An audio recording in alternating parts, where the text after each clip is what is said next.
नमस्कार, heart attack Bharat देख रहे हैं आप। मैं हूं दिवाकर विक्रम सिंह।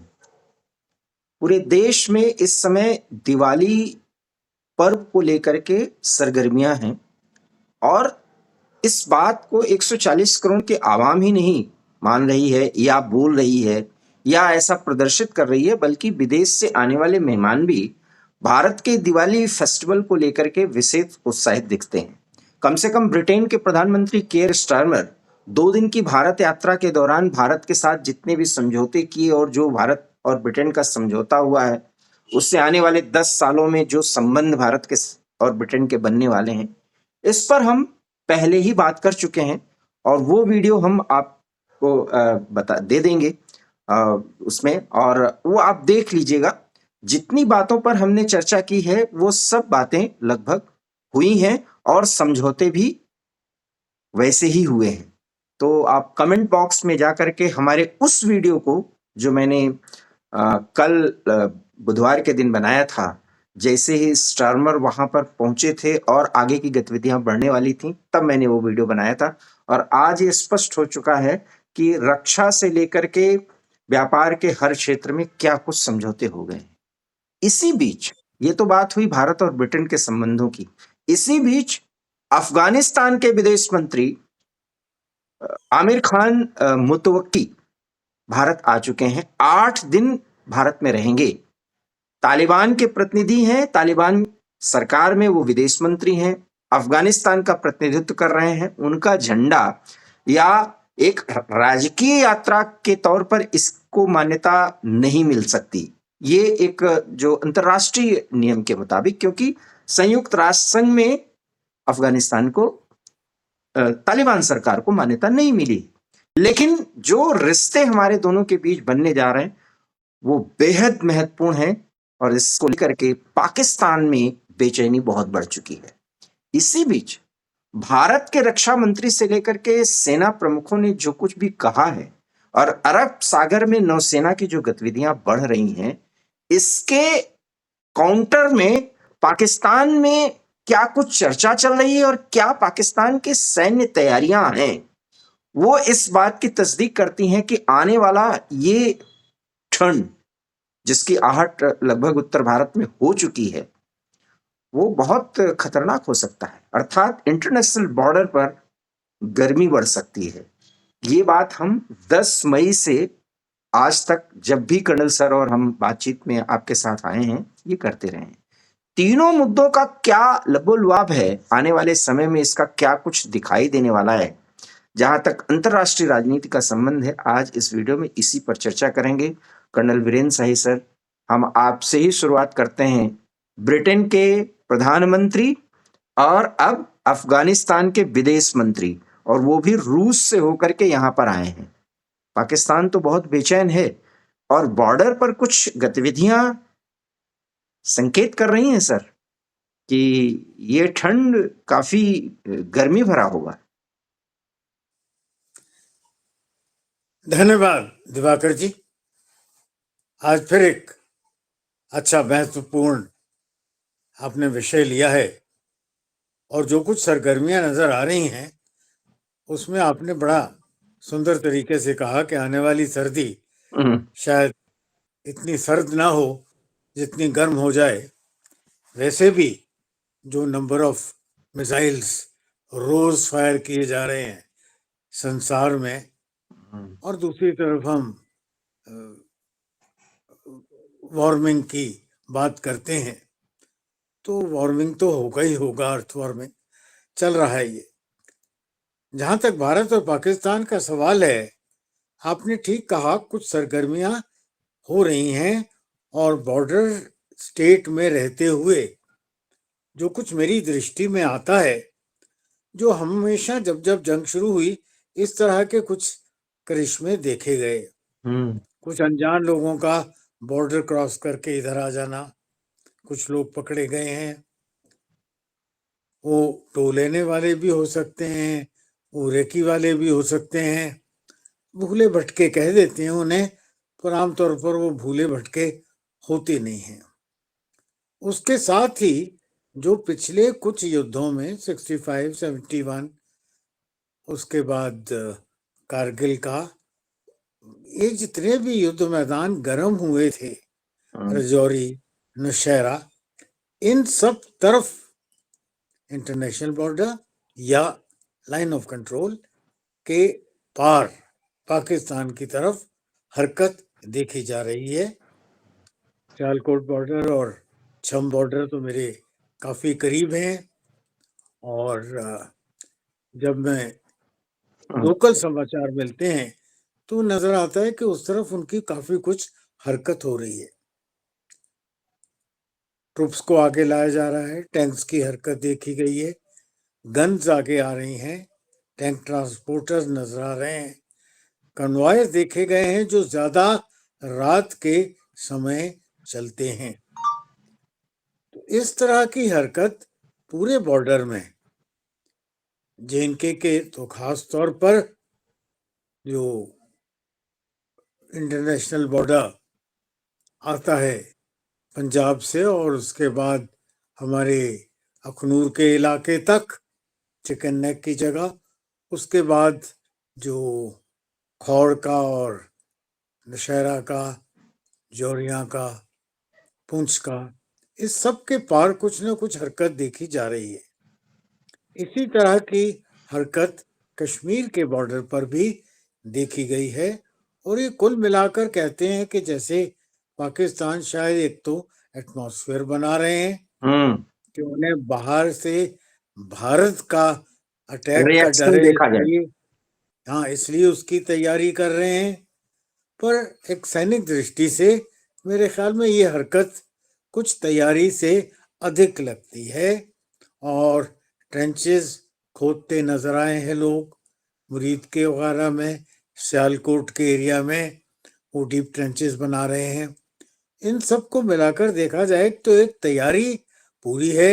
अब वो नैरेटिव तैयार कर रहे हैं कि युद्ध की तैयारी कर रहे हैं, ये आने वाला समय बताएगा। पर अगर आपकी तैयारी हो तो युद्ध का हुक्म अगर बॉर्डर पर फौज पहुंची है, आर्म्स भी हैं, एमिनेशन भी है, तैयारी भी है, तो फिर युद्ध का गो हेड देने के लिए कुछ ज्यादा समय लगता नहीं है। तो कर्नल इन सर सब चीजों पर जी आप कुछ। पैनी नजर है। हम्म, इन सब चीजों को हमारे भी फौजी ध्यान से देख रहे हैं, और मैं समझता हूँ कोई भी मिस एडवेंचर, जैसा रक्षा मंत्री और सेनाध्यक्ष ने द्विवेदी जी ने कहा था, उपेंद्र द्विवेदी जन साहब ने, कि ये कोई भी मिस एडवेंचर हुआ तो बहुत मुंह तोड़ जवाब दिया जाएगा। नक्शा और इस बदलने की बात है बार सर, अब नक्शा। और जी मैं आपको एक जानकारी दे दूं सर, मैं सोशल मीडिया से लेकर के वहां तमाम अखबार और चैनल्स जो भी उपलब्ध हो पाते हैं लगभग मैं देखता रहता हूं।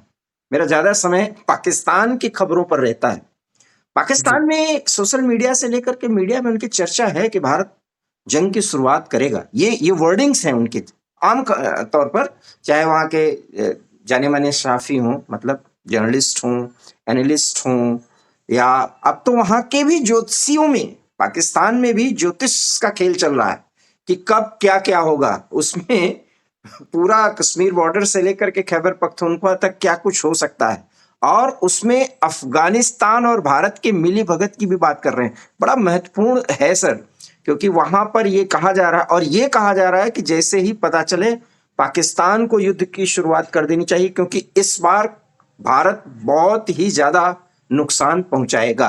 अफगानिस्तान के विदेश मंत्री का इस तरीके से भारत में आना और 8 दिनों तक रहना एक बहुत बड़ा संकेत है। और संकेत इसलिए है क्योंकि पाकिस्तान और अमेरिका, क्योंकि इस समय अमेरिका और पाकिस्तान समय की मांग के अनुसार दोनों अपने अपने कारणों से बहुत नजदीकी बढ़ा चुके हैं।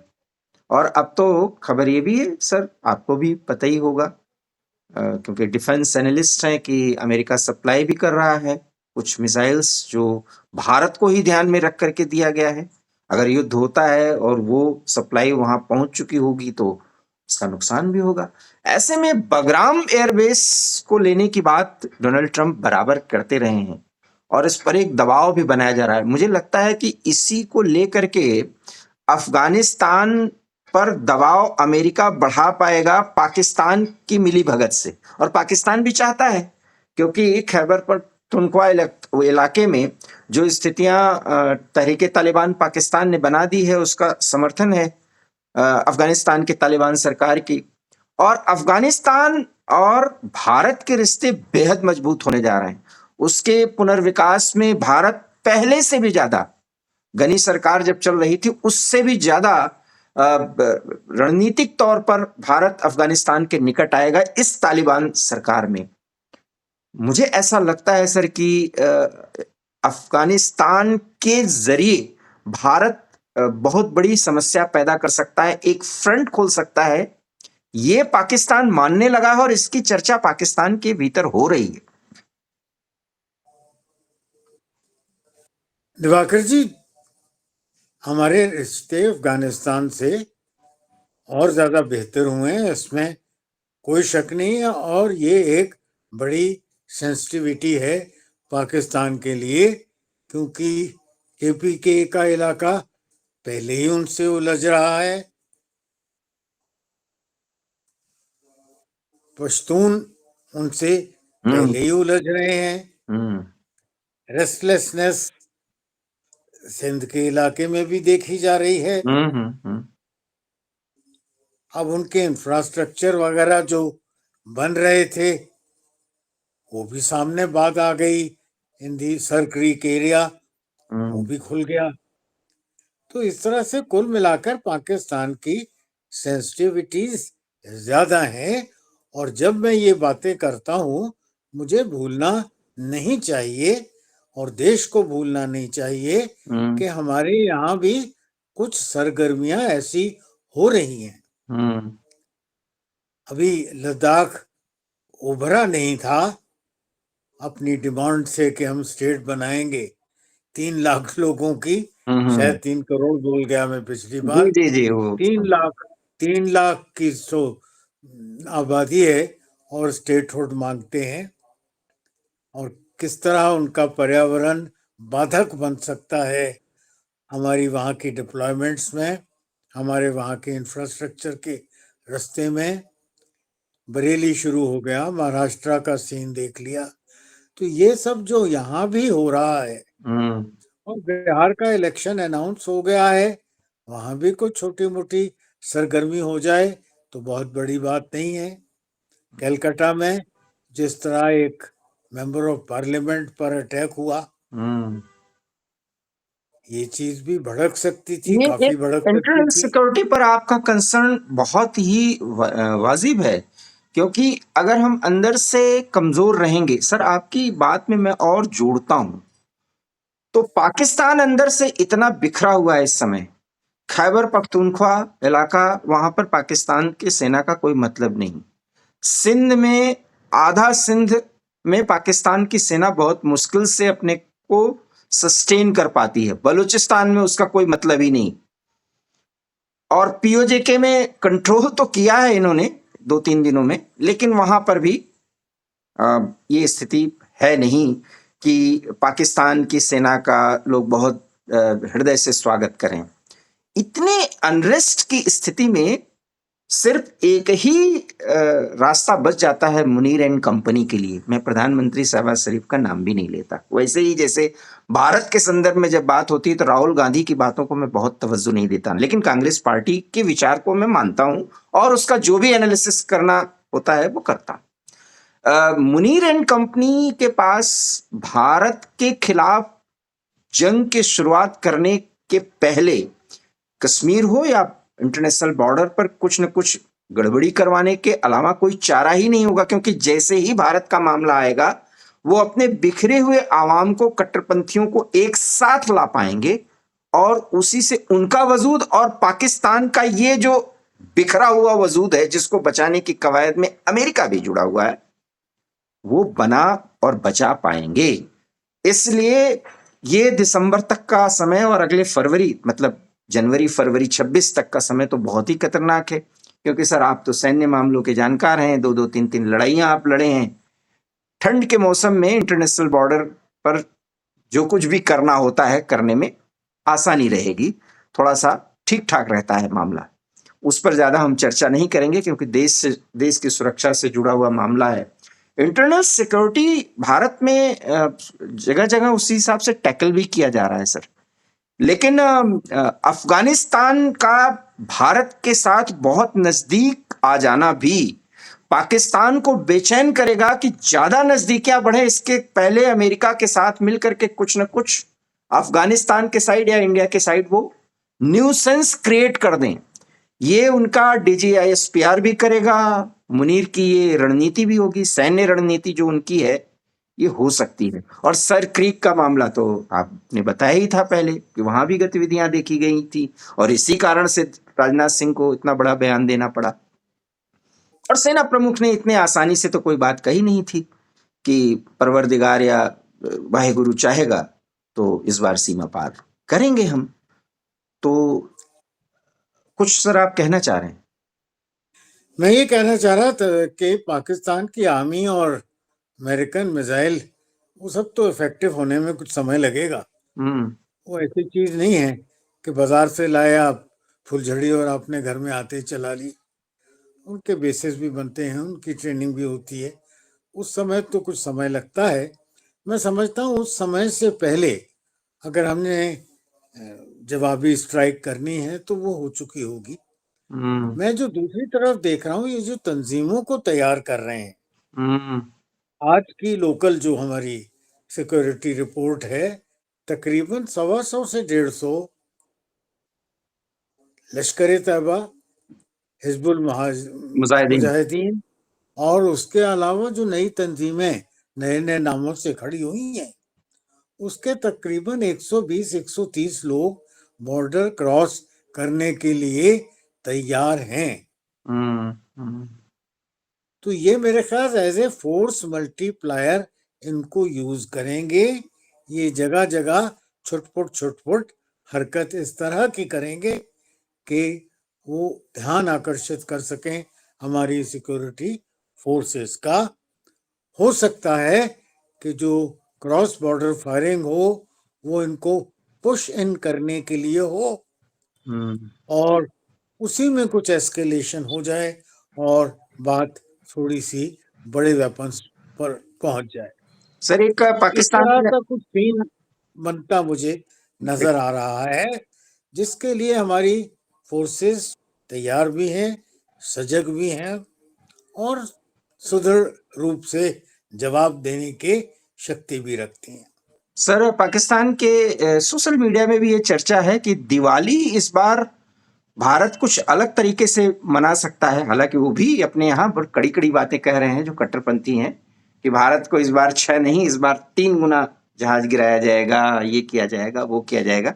वो सारी बातें दुश्मन, हम उनके लिए तो दुश्मन है, वैसी ही बातें करेंगे। तो वो उसका हम जिस्ट दे रहे हैं, वहां भी यही चर्चा है।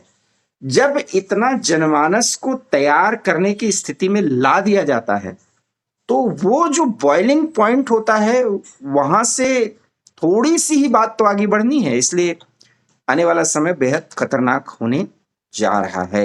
ये एक बात बहुत महत्वपूर्ण है। सर चलते चलते एक कमेंट तो मैं आपका चाहूंगा ही। अमेरिका कितना अपने को बैलेंस करेगा इन बदली हुई परिस्थितियों में? मैं समझता हूँ युद्ध में तो अमेरिका आने से रहा। नहीं, युद्ध अगर में तो वैसे यूक्रेन की भी हाँ ट्रुप्स तो कमिट नहीं करेंगे, डायरेक्ट वेपनरी भी नहीं क्विट करेंगे और जो वेपन्स भी देने हैं वो पाकिस्तान की और उनकी सेना की काबिलियत को देखते हुए मैं समझता हूँ रशिया और चाइना दोनों कंट्रीज अपने कोई खास स्पेशलाइज्ड या modern state of the art weapons को नहीं झोंकना चाहेंगे, क्योंकि जैसे अब चाइनीज मिसाइल साबुत के साबुत हमारे खेतों में पहुंच गए और उनका रिवर्स इंजीनियरिंग भी लगभग हो गया है। तो इस तरह के चांस शायद अब चाइना नहीं लेना चाहेगा। अमेरिकन स्ट्रेटेजिस्ट भी शायद इस तरह का चांस लेना नहीं चाहेंगे। मॉनेटरी सपोर्ट वो खुले दिल से कर सकते हैं और वो तो और सऊदी करेंगे। अरब भी करेगा सर। वो तो सऊदी अरब करेगा, और उसकी जो कमिटमेंट्स है अपनी सिक्योरिटी के लिए पाकिस्तान के ट्रुप्स को, तो हो सकता है एक आध 2 ब्रिगेड या 1 डिवीजन के करीब पाकिस्तान को स्पेयर करना पड़े अब इस संधि के जो उन्होंने सऊदी अरब से की है इसके तहत। तो इतने ट्रुप्स उनके शायद वहां भी डिप्लॉय होने पड़ेंगे, और अगर ऐसा है तो उतना ही फोर्स उनका हमारे विरुद्ध कम हो जाएगा। सर एक बड़ा महत्वपूर्ण है, लगता है इसी पे हम लोग अपनी बात को समाप्त करें, और वो ये है कि जब तक पाकिस्तान कोई बड़ी कार्रवाई नहीं करेगा, आतंकी गतिविधि, सीधे सीधे पाकिस्तान की बात करें हम, आतंकी का क्यों, क्योंकि आतंकी तो अब उनकी सेना के पार्ट है ना, ये तो वहां पे बोला जा रहा है बाकायदा। वो है सर सैफुल्ला ने बाकायदा एक तकरीर में कहा भी है, फील्ड मार्शल नाम ने करके वो बोल भी रहा था। उस समय बड़ा लंबा हो जाएगा, मैंने पूरी तकरीर मैंने उसकी सुनी थी। मेरा अपना मानना है सर कि पाकिस्तान के पास अपने आवाम को जोड़ने के लिए अब एकमात्र रास्ता है कि वो भारत से जंग में आ जाए, आमना सामना कर ले। लेकिन इसके लिए कोई कार्रवाई तो करवाएगा ना, क्योंकि न्यू नॉर्मल तो तोड़ेगा नहीं तो भारत कार्रवाई करेगा नहीं। या मेरा मैं सवाल हो जाए सर, या क्या भारत इस बार कुछ अलग करेगा, शुरुआत तो नहीं कर देगा? देखिए, फोर्स मल्टीप्लायर्स जो मैंने कहा, मेरा वही अभिप्राय था कि इन तंजीमों को वो फोर्स मल्टीप्लायर के तौर पर यूज करेंगे। वही अभिप्राय था मेरा जो आपने कहा, तो उनको फोर्स मल्टीप्लायर की तरह यूज करेंगे ताकि हम पूरी कंसंट्रेशन से जिस एरिया पर जा रहे हैं वो थोड़ा सा हमारा ध्यान बटा सकें। पर शायद हमारी सेना इन बातों को समझती है, और हमारी सेना का साइज उनके साइज से सेना से बहुत बड़ा है, तो उनकी ये तंजीमों को शामिल करके भी जब हम पाकिस्तानी कन्फ्रंटेशन की बात करते हैं तो मैं समझता हूँ हम पर्याप्त रूप से उनके ऊपर बढ़त रखते हैं, बूट्स ऑन ग्राउंड की भी, एयरक्राफ्ट्स की भी, टैंक्स की भी, गन्स की भी, और सबसे बड़ी बात अपनी हिम्मत और दिलेरी की भी। सर चलते चलते एक ही बात और एक ही लाइन में वो बात करनी है, इस दिवाली तक या दिवाली के बाद जो हम संभावना या आशंका जता रहे हैं, संभावना व्यक्त कर रहे हैं, वो सच होने जा रही है क्या? क्या स्थिति वो बन जाएगी? और ये तो आप 10 मई से कह रहे हैं और हम भी कह रहे हैं बराबर, पाकिस्तान मानेगा नहीं और भारत इस बार छोड़ेगा नहीं। मैं दोहराऊंगा बात, एक हमारे एक ही लाइन में नजर नामी कमांडर थे, उनसे ऐसा कुछ प्रश्न पूछा था एक रिपोर्टर ने, तो उन्होंने कहा था कि बहुत से गाजी आए और बहुत से गाजी चले गए। तो हम तो हर बरस रावण फूकने वाले लोग हैं। जी। तो इस बार दशहरे के बाद एक रावण दिवाली पर भी सही। बहुत अहम बात कही सर, इसी पे हम समाप्त करते हैं। ये चर्चा जारी रहेगी सर, क्योंकि चर्चा में अभी अफगानिस्तान और अन्य मुद्दों पर हम और ज्यादा उस पर फोकस करेंगे अगली वीडियो में।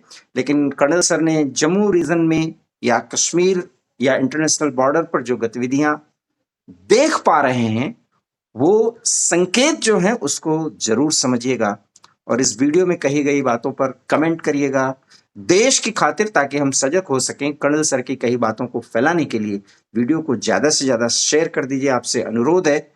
इसमें कोई ऐसा नहीं है, करेंगे तो हमारे चैनल की भी, और ये आपका चैनल है, इसकी बढ़ोतरी होगी।